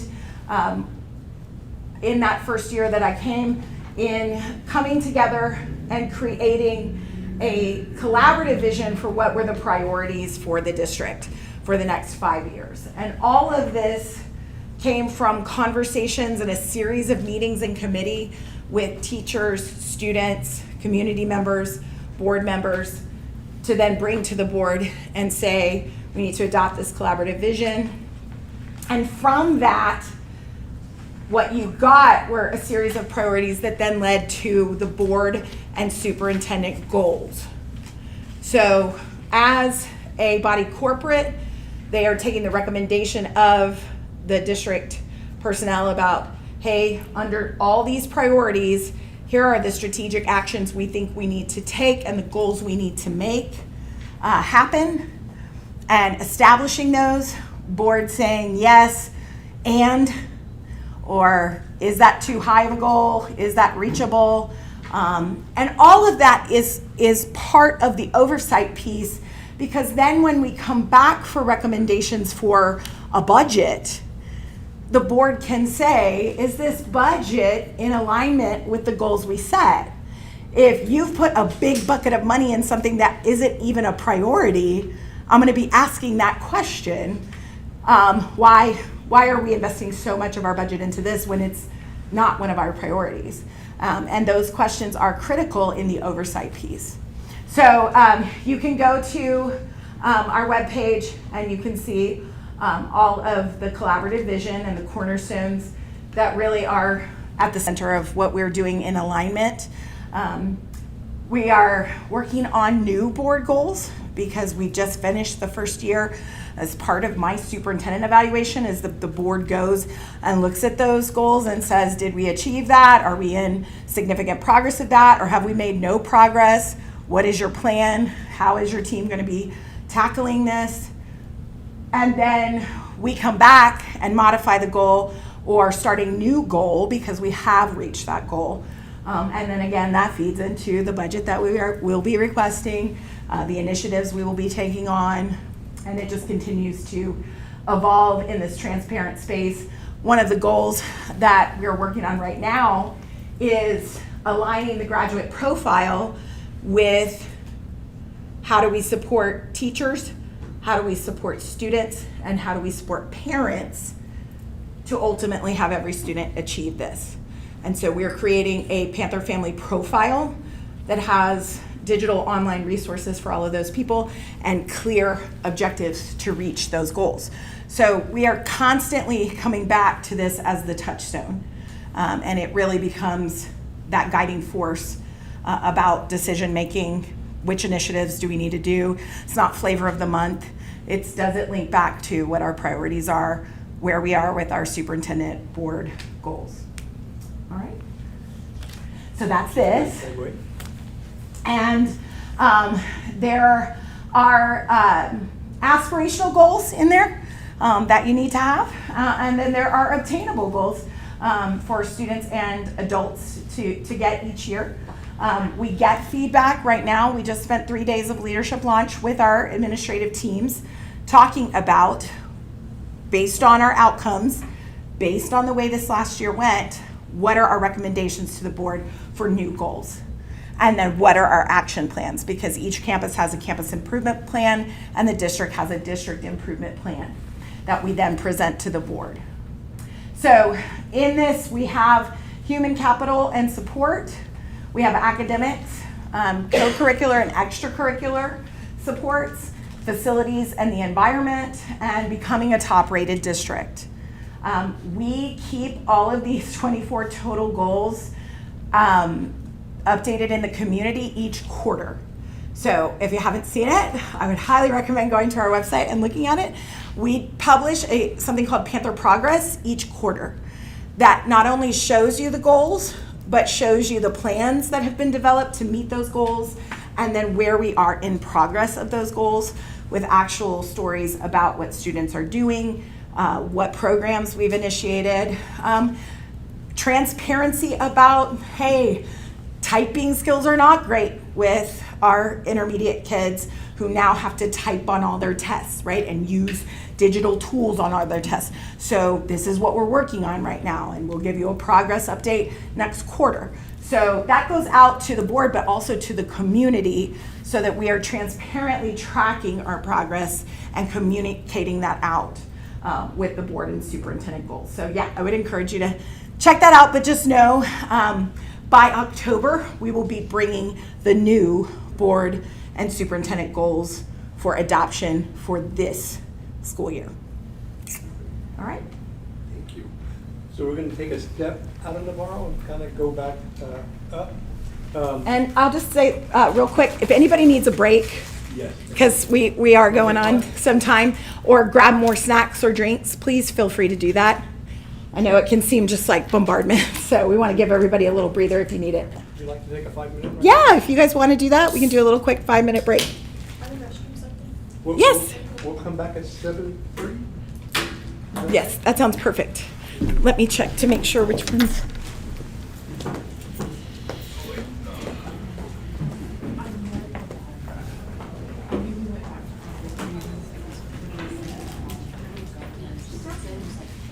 Jason, how the heck are you?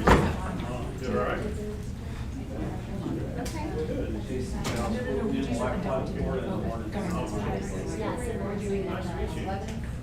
Joel Fraser, all right. Not a problem. Going into 11 a.m. Barely, right?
conversation. I know that working with Dr. Efley, one of the things she asked that we do honor your time. I definitely do not want to go beyond our 8 o'clock time. Yes. Because you've taken the time to be here. We definitely want to do that two-way street and make sure that we don't take beyond what we agreed upon. So if you're thinking about becoming a school board member in Texas, here's some of the qualifications. You have to be a U.S. citizen, at least 18 years of age, a resident of the district for 6 months, a resident of the state of Texas for 12 months, a registered voter. I've not been convicted formally of a felony. I have not been determined as a court to be mentally incapacitated in any way. And so those are the requirements. And I do want to note, Chelsea, correct me if I'm misspeaking, but if you have not registered to vote or updated your voter registration, the deadline for that is this Friday. So, okay, perfect. She's awesome. So what does the structure look like? So the structure looks different in different districts. There's some districts in Texas that have more than 7 trustees, some have less. The vast majority have 7 trustees in Texas. Some of them run in places, some of them run in districts, some of them run all the members at large.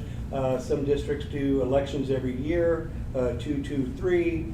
Some districts in Navarro here, you do elections every 2 years, and you run a slate of 3 members 1 year. One time you run a slate of 4 members the next time. In your policy, this comes directly from Navarro ISD policy.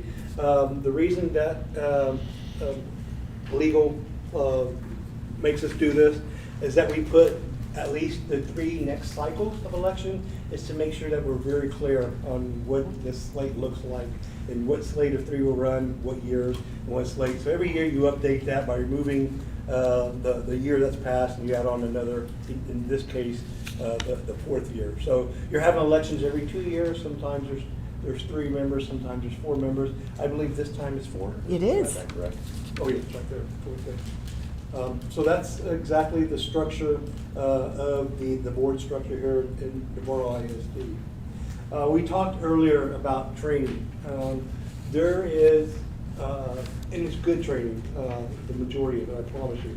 But there are some training expectations as you come onto a school board. Then there's annual training beyond that first year, and then there's trainings that have to be held every 2 years. You do have some kind of flexibility in some of this, and you do have some very specific requirements. So within your first 90 days, you have the Open Meetings Act training. I believe that's done by the Secretary of State. They have some of this is online, Yeah. Some of it is face-to-face, some of it through webinar. It's a mix of things, and I'm sure Dr. Epley could fill in where I may be missing Sure, something. sure. But most importantly, as you get on, the Open Meetings Act is something that they want new members to really kind of go through. That's very important. There are things like walking quorums that board members have to make sure that they understand what I can discuss, who I can discuss. For instance, we can't have more than 3 board members at this meeting. That's why it's posted as a special meeting, because I think we have 4, which is great. We post it, duly posted, and we're able to conduct this meeting. But there's other requirements in the Open Meeting Act that folks need to be aware of, and it's a really great training. You have the Public Information Act, PIA, which is a 1-hour training, local district orientation, which I've never seen a district do it this creative. This is actually taking the place of 2 of those hours here tonight. When you come on, you would have to complete one specific Navarro ISD, I believe, training with the superintendent. Yep. And or her staff as well. Very creative thinking, and I think more districts will hear about this, will be doing the same thing, I promise you. ISO, we call it ISO, it's the acronym for Evaluating Improving Student Outcomes, a very comprehensive training that kind of came on, I believe, about 3 or 4 years ago. Actually, more than I've been talking about 3 or 4 years. About 7 years ago, and that I've done that training. That is really, really great training. And it speaks a lot about, as a district, and some of the training and some of the things that TEA kind of promulgates down can be realistic, but some of it's not realistic. And in that training there, ultimately, the direction you're getting from that training is that 75% of every board meeting should be strictly about student outcomes. That should be our aspiration, that should be our goal collectively as school boards throughout the state of Texas. And yes, the vast majority of our meeting should be about improving student outcomes and what student outcomes look. But there are other things that governance really needs to provide oversight and have the conversations about. And I think that's important to note depending on where you're at, right? If you're in a stable district where there's really no growth, you know, and you're not having to approve a lot of things like construction contracts or, you know, the management of construction projects. But most board members do not get on the board to, you know, approve the lighting package for the parking lot. There is a true heart for kids and wanting to have the best outcomes for kids. But if you are in a district that is growing, there will be a large amount of items that are related to the oversight of those expenditures of expanding facilities, things like that. You know, just like if you were in a small or a district that was reducing in size, you know, how are we? You see that on the news. How are we shutting down schools? Things like that. So it all relates to the outcome, though, because at the end of the day, the learning environment affects our students' outcomes. And being in an overcrowded facility or a facility that is outdated is something that you may get recommendations from the you know, the superintendent operational side that, hey, we've got to replace this AC. It's on its last leg, right? Those types of things. So yes, we will absolutely be talking about the nitty gritty of student outcomes when it comes to the content-based learning, but also the environment or the opportunities, the initiatives related to extracurriculars or connecting students to activities that keep them in school and keep them focused on achievement or goal setting for their life careers, CTE development, things like that. The other training within your first 120 days orientation, well, the district orientation we talked about, but orientation to Texas Education Code. There are many kind of statutes that laws and legal things we look at. Texas Education Code and Texas Administrative Code are two of the codes that are used that are more like statute, but they also promulgate down into local policy as well.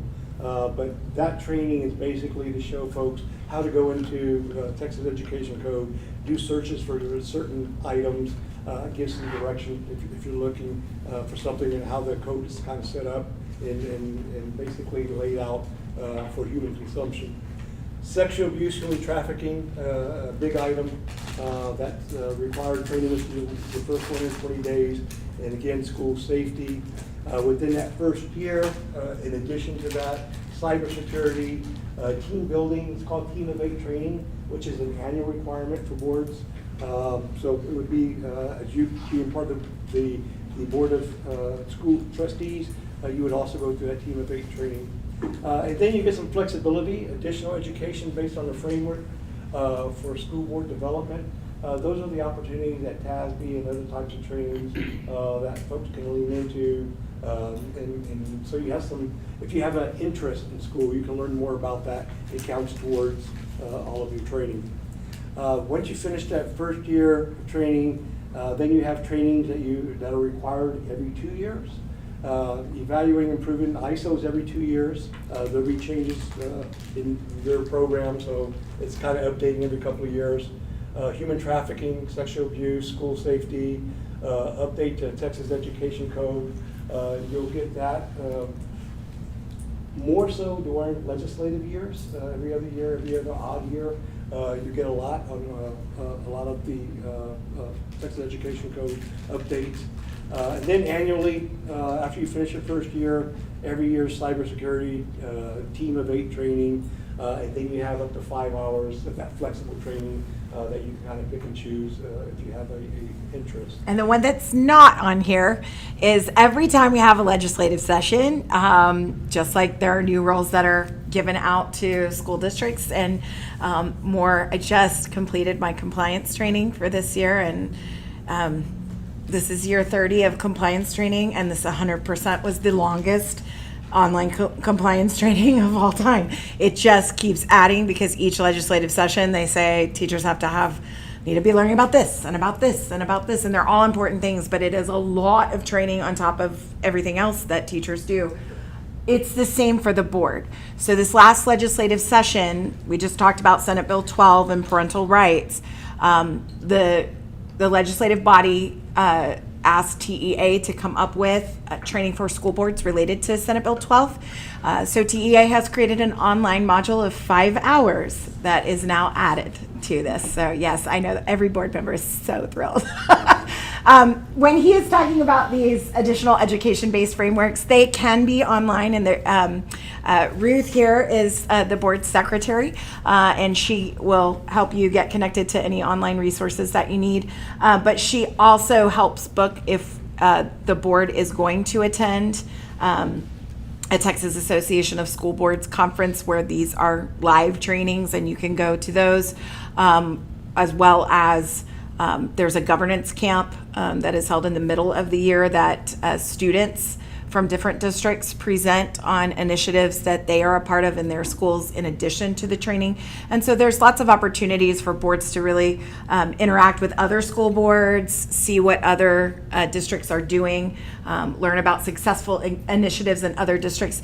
And then ultimately, it is our goal that we would be able to present as a school board at some of these venues as well, because we have lots of things that we're doing very well, and I'd like to be able to showcase those as well. So, Yeah, I believe that the training requirements of each board member, you have to address in the public meeting, the meeting prior to the month of elections Yes. that take place. And so we do call out by name each board member and what hours they have accomplished. So that is an additional time commitment. So I do want to point that out. That does not happen during our school board meetings. All of those additional training hours in your onset and then the biannual and annual that are all an additional time commitment, as well as the committees that they talked about earlier that we're assigned to. We don't just show up at those meetings. We go in one of our public meetings. We all volunteer and sign up for which committees we're going to be on, because we're never creating a quorum at those. So we don't just all show up. That will be at the next meeting, as a That's matter an of fact. additional time commitment also. So I just want to point those things out, because there's a huge misconception that this is every third Monday and that's it. Yep. So Great I'm point. gonna add one thing to the Yes, sir. trainings. Joel's got an opinion about the trainings. He does. Well, it's by fire hose, right? Yes. It's by fire hose, and there's a lot of repetitive stuff. I mean, and what I'm gonna tell you, just speaking, this is just Joel's experience. Maybe somebody else is in this room, but I'm not gonna name names. It's a lot, and you don't learn everything you need to know as a board member in these trainings. No. You don't learn all the details, all the budget, all the policy. You don't learn that here. You don't learn the minutia of those duties of a board here. These are just required trainings. So if you're going to be effective, you need to take time and have conversations with your board president, have conversations with Dr. Epley, have those conversations with Paul. He loves talking to me. But that's where the effective training happens, is outside of this. So, I'm not knocking No. this training. It's necessary, and I understand it, and all that sort of stuff. Thank you, Joel. I think that is valid and very, very true. True. Thank you. So earlier we were talking about online policy, and I just wanted to include a slide that we talk about that. There's no way all of us can go through and read every policy, or if we do, we're not going to retain every policy. There's a lot. That's taken from a fire hose, so we look at policy. But it's good to be familiar with what policy online looks like. So when you go on Navarro ISD policy online, You'll see, just like every district in Texas, the policies are divided up into different categories. Basic district foundations, basically the culmination of how Navarro ISD became a school district, and supporting, that's pretty much all legal. You're not gonna see much local in there. You're gonna see a section B, local governance. It talks about the structure of the board, how elections are done, different aspects on local governance. Business and support services, that's the business side of the district. There are a lot of legal policies. There's some that have local as well. And the business side, personnel, instruction, students and community, and government relations, those are all policies. We mentioned earlier that the grievance process, so that you're aware, there are grievances are in 3 different areas. One of them is in personnel, DGBA. If an employee has a concern and we're not able to address that concern, they have a process where they can file a grievance under that local policy, DGBA here in Navarro. The other one is students, so parents on behalf of their children can also file a grievance, so that's another grievance process. And then there's one under government relations with community. If a community member, I may not have a child here, but I have a concern with Navarro, no one's hearing my concern, or that's my perception, I want to follow policy. So that you know there's just not one grievance process, there's one in personnel, there's one in students, and there's one in community as well. And just so you know, because I racked my brain on this one, and finally someone at Policy Services just said, stop trying to figure it out. There is no rationale. The letters mean nothing. No. Whether it's DGBA, F and G, it means nothing. So, yeah, you would think it would be something logical categorizing the various policies, but it's not. That's a great question. I never thought of asking. Yeah. I'm a systems person. I was looking for the logic behind the letters, and there is none. So I think it probably started off that way, and they gave up. But, and so as we spoke, there's legal and local side. Every policy has a legal, a vast majority of them also have a local component. A local policy means you can add more to, you just can't do less than what the legal side says on the policy. So that you're aware of that, Mr. Student. So I just wanted to mention that. I asked someone through my tenure a long time before, what really are policies? One of the most common kind of examples that I was given, just think about policy as this. These are inquiries that come from folks in the past at such a level of frequency that we wanted to put in writing. This is normally how the board's going to land in their decision every time. So we put it in a policy so that folks can, if they have that inquiry, they go on policy and already have their answer. So it's really a way so that folks can get some direction, some inquiry. As a deputy of the district or a representative of the district, referring folks to policy is a really great thing to do because everything should start at policy. Great superintendents would also encourage their staff to start with policy. So if you have an inquiry, always start with policy because the majority of the time you're going to find that answer there. Now we still have to deal with those things that may not have been addressed at a level of frequency in the past to formulate policy that we still have to address outside of policy. So I just want to give you, that was shared with me years ago, just kind of want to share. No, and I think that's great. I think that this is a word that gets thrown out a lot, that people don't understand. There is a true policy. Because you'll hear somebody say, this pickup and drop-off policy is just horrible. There is no pickup and drop-off policy. That's a process or a procedure that the campus is using. But you won't find in board policy a pickup and drop-off policy. So it is a word and it's semantics, but at the end of the day, it really does come down to, is that a adopted protocol process that we then call a policy, or is it something that at the local level can be changed?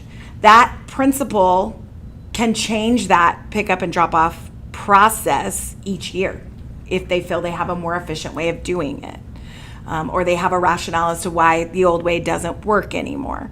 So everything doesn't have to become a policy. if it can be addressed from an operational standpoint as a new process or a new protocol. Thank you for that. So this is why we're all here. We want to know how much is paid. Nothing. Nada. But the gift of civil service to your community is beyond any amount. We say that, but it is. This is a way to really formally give back to your community, to kind of set direction, be part of a group that's working with the superintendent and the school district to really create an experience for our children that would be better than anything that before I joined the board could have been. One of the conversations I had in my prior district where I worked was, we're here to try to create a pathway so that the students that we serve live a greater quality of life because of that experience than they would have without the experience. And I think from there, we all want nothing but the best for all the children. The 5.7 million students in Texas, we all want them to live a quality of life. And when I say quality of life, I'm not talking about just monetary return for what they do. I'm talking about they're happy when they wake up every morning. They love what they're going to go do, whether it be in service or whether it go be for a federal bank somewhere. Whatever they do, that experience, their development under our charge is something that should drive us all to want to serve in this capacity. Because that's what you're doing. You're really raising the next generation of adults. And so if we get the process right, as you do here in Navarro, then those children grow up to be great moms and great dads and great uncles and great brothers. And so that's really kind of a really passionate thing, is what is this all about? This is all about making sure that those children that we serve, because of that experience, are charged with living a greater quality of life and service, and that they do the same thing, and it's cyclish. And so each generation, we're giving back, and we're creating a better society because of what we do as a volunteer. But on the compensation side, we do provide reimbursements for travel, for bona fide opportunities that the board collectively, the superintendent says this is a bona fide thing. You can pay travel, boarding expenses to participate in those things. So there is that reimbursement. So I just wanted to share that. I don't know if You do get a card to get into all of the things that we need to see to support our children, and you are recognized whenever we can because it's a part of the whole. It's a huge part of a functioning district, and so any way that we can give back and give thanks. We have a board appreciation month where our students and our children do some really wonderful thank yous for the board. But yes, it is truly a servant heart role, and a life lived in service is a life well lived. So it's lots of thank yous, but no, there is no per diem per se for the hours that you put in. So. In my prior district, I even had folks ask me, well, how much do they get paid? I said, I'll let you ask them. Yeah. They get a raise every year. They go from 0 to 0.00, 0.0000. Yes. That's right. So I'm trying to keep up with the times. I'm an older person living a different life now. So I wanted to try my hand at AI. So I asked AI for this question about what are some of the common reasons, and I really think this aligns with my experience that I've seen board members that I've had an opportunity to work with and train with over the years. Folks normally lean into this to improve student outcomes, to serve their community. Some folks are really fiscally, financially minded, and they want to make sure that we're getting the most for our taxpayer, and we should be great stewards of funds. So I love folks who come with that mindset as well. Influence curriculum, school culture. We may have those experiences, and we want to bring that experience into the table. Strengthen safety and mental health supports, which is a big thing for our youth these days. Provide representation and respond to the political climate, which over the last few years we've seen the political climate really kind of seep into local school boards. It's alive and it's happening. There's more contentious meetings nowadays than you've seen in the past. And so, you know, it's just a reality, and that's the truth. But those are some of the most common reasons that folks decide to run for a school board. And those of you who are on, you may have other reasons that I didn't address if you want to share. I mean, why I ran and why I serve are two very different things. Yep. So, but I mean, you also learn quickly what you think you're going to be able to do when you get on the board, and what you have to do as part of a body are not the same thing. So whatever personal agendas or biases that you may have going into it, you're gonna have to decide if you're gonna be able to leave those once you're part of the body and part of the team, because those go out the door quickly. Well stated, yes. Thank you. So some self-reflection. We're not going to answer these are for your reflection time beyond here. I know you have a packet, you have these questions. Before you make your determination, there's some things that you may want to look at. What do you see as a long-term version of Navarro ISD? What are some things you believe Navarro is currently doing very well? What are some of the challenges you see at Navarro? What do you believe the board's role in meeting those challenges? What is your view on ideal relationships between the board and superintendent? What do you believe you could bring to the table? What would you like Navarro to be known as in 5 years? Can you handle public criticism? Because it will be there and it comes, and this is part of the role. Can you stay calm in polarized environments? Are you able to make decisions based on data and not so much emotion? And are you able to dedicate, I say 10 to 15 hours, current board members may say that's really low, but I've checked that with TASB, and that's their canned response. I would also say, do you like to read? Because our board books monthly, some of them are over 1,000 pages. Because we are a growing district, and many of them are filled with contracts and proposals from vendors, and so there's a lot to read and to study and to ask questions about. And so, are you curious? Do you like to read? Are you invested in continuing to learn? Because I think Joel put it very succinctly, there are required trainings, and then there's everything else you need to know, and that's going to be a lot of self-driven, taking the time to ask and make appointments and come in and call, or have a sit down or study online and figure it out, right? So there's some campaign resources in your local policy as well. You heard us mention TASB, Texas Association of School Boards, great resource for folks. I know they have a webinar, I believe is the next slide. Yes. But they also provide some information about how do you file, how do you run.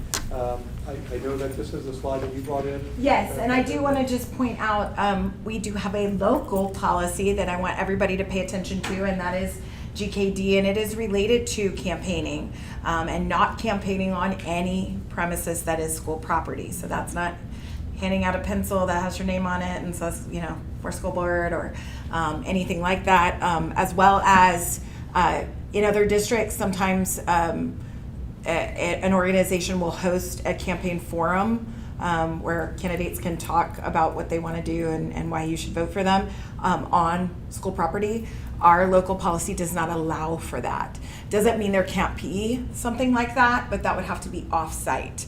It could still be arranged by an organization like PTA, but again, it would have to be off-site based on local policy, which was a decision by a school board at one point in time to say we don't want to have political campaigning on our premises. That includes wearing your candidate t-shirts and baseball hats. Yes. Where the games, you can't wear them on campus. Yeah, so just make sure you study that if you do want to run. And also check in with the Texas Ethics Commission. They very clearly outlined how to run an ethical campaign. And I think that's very important because it isn't a huge district where after it's all said and done, because I didn't know those people anyway, you're sitting next to them at the football game, whether you become a board member or not. We want healthy relationships to continue in the community. And so, take the time for that and absolutely ask questions. I think the next slides do cover some of the TASB training. If you want to attend, they have a webinar that you can attend and register for an August session. As well as TASB has resources. I think there's like a running your campaign. It's like a $10 book if you wanted to look into those resources. We just want you to know that, you know, as far as support, it is out there for you through the Texas Association of School Boards. And then I think our last slide is our election deadlines and checking in on that timeline so that you're prepared to you know, fill out your packet, and when it's related to your fundraising, if you raise a certain amount of funds, what you need to do as far as logging that for the Secretary of State, and just the deadlines leading up to the election.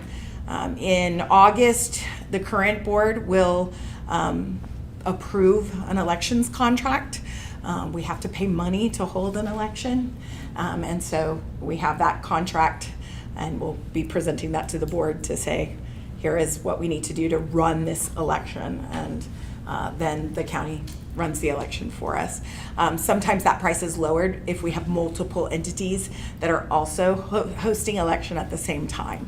And so that's just another role that the board does, is approve you know, the election contract to actually have that election run by the county and the locations that they'll host that. I would just like, and I know we're at our time, and I said we would commit to our time. Thank you for letting me come out here and be part of this, Dr. Epley. Absolutely. You know, I worked at Region 20, just like Meredith here. I worked for TASA doing superintendent coaching, superintendents in Dallas and throughout. Had the opportunity to be a coach with Dr. Epley as well. I want to tell you, you have an incredible superintendent. You really do. You are so sweet. Who speaks extremely highly of this district, who lives it, and don't get mad at me for that, who lives it in her DNA. I'm going to tell you, I see districts out there who have challenges finding that right fix, or that right kind of personality, profile, whatever, the right match. We don't have that problem here. I see her interact with colleagues at Region 20, and those conversations, highly respected, highly reputable. So congratulations, great choice, Navarro ISD, and thank you for my time. I'm going to leave you with a quote that means a lot to me that I've heard throughout my life. Over time, people are going to forget what we said. Over time, people are going to forget what we did, but no one's ever going to forget the way we made them feel. And so I just want to leave you guys. You guys make me feel really good, allowing me this opportunity. So I'll turn it over to our superintendent. Thank you so much for your expertise and your time. I really appreciate it. And I'll turn it over to our board president to close out the meeting. Okay, again, thank you everybody for coming. I'm going to close out our meeting, and then the four of us will be around for a little bit afterwards if you guys have any questions about anything. The time is 8:08, and our meeting is now adjourned. All right. Thank you very much. Thank you all for coming and for your time. And if you would like to set up a one-on-one, feel free to email me, call me. Happy to meet with you and go through any questions you may have. The four of you that are present from the board, are your positions the ones that are coming up? I'm assuming